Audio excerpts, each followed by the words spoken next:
Find the center of mass of a uniform L-shaped lamina, a thin flat plate with dimension as shown. The mass of the lamina is 3 kg. चलिए नीचे आपको एक L shape की figure दे रखी है, देख लो भाई। L shape की फिगर दे रखी है, आपको इसका सेंटर ऑफ मास निकालना है, कोऑर्डिनेट दे रखे हैं। पूरी डिस्क 3 kg की है, सेंटर ऑफ मास चाहिए, कैसे निकाले भाई, सोच लीजिए आप। तो क्या ये पूरी 3 kg और ये इक्विलेटरल मास डिस्ट्रीब्यूशन है, तो क्या मैं ये 1 kg मान सकता हूं? ये भी 1 kg है और ये भी 1 kg है। देखो जरा, अगर पूरी ये लेमिना 3 kg की है तो क्या मैं ये 3 पार्ट 1 kg 1 kg 1 kg के तो ले ही सकता हूं? जी बिल्कुल ले सकते हैं। और अगर ये मास डिस्ट्रीब्यूशन अगर इक्वली है तो क्या मैं ये मान सकता हूं कि पूरा मास यहां बीच में है? ये एक लेमिना का सेंटर ऑफ मास तो भाई बीच में ही होगा यहां पे। और मैं ये भी मान सकता हूं कि पूरा मास यहीं पे ही है।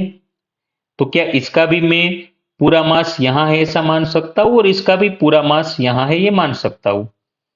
तो अगर अब मैं इसको लेमिना ना देख के क्या मैं ये भी कह सकता हूं कि ये 1 kg जो मास है ये 1 kg यहां पे ही है, दूसरा 1 kg मास है ये 1 kg मास यहां पे है, तीसरा 1 kg मास है ये तीसरा 1 kg मास यहां पे, मैं ये भी सोच सकता हूं। चलिए, तो अब मैं इसे लेमिना ना मान के मैं यही मान रहा हूं कि 1 kg मास ये C1 पॉइंट में है, दूसरा 1 kg C2 पे है, तीसरा 1 kg C3 पे है।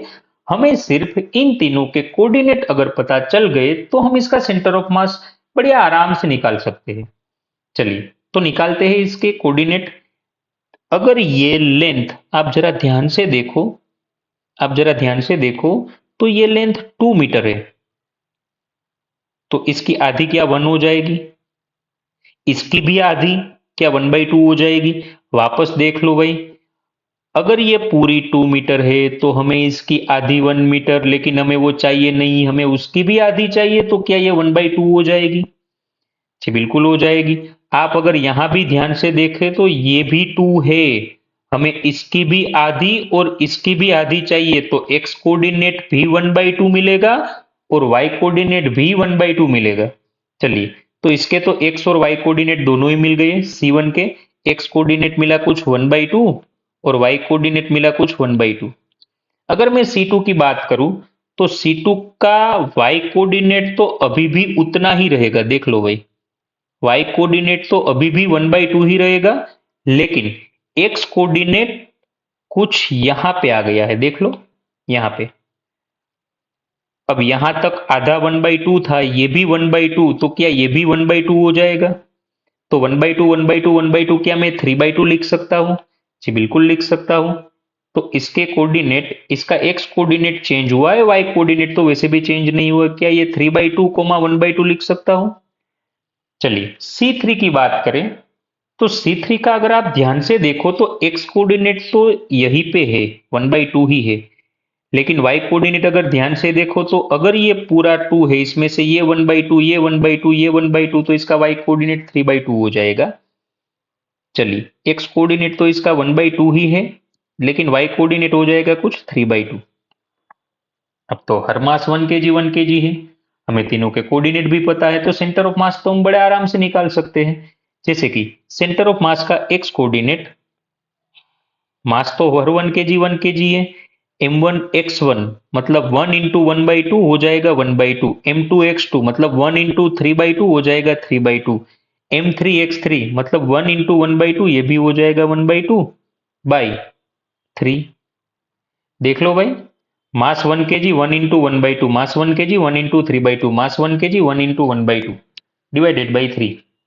अगर आप इसे सिंप्लीफाई करोगे तो हर किसी के डिनोमिनेटर तो सेम ही है। अगर डिनोमिनेटर सेम है तो मैं एडिशन कर सकता हूँ, 3 और 1 4 और 1 5।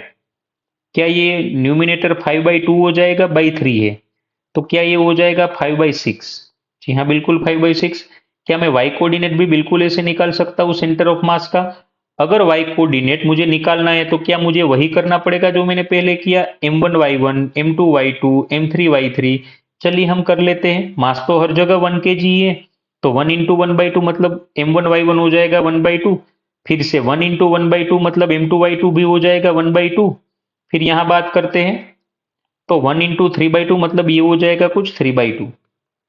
भाई नेट मास तो 3 kg था ही। अगर नेट मास 3 kg है तो क्या ये बिल्कुल ऐसा ही आ रहा है जैसा हमने एक्स कोऑर्डिनेट निकाला?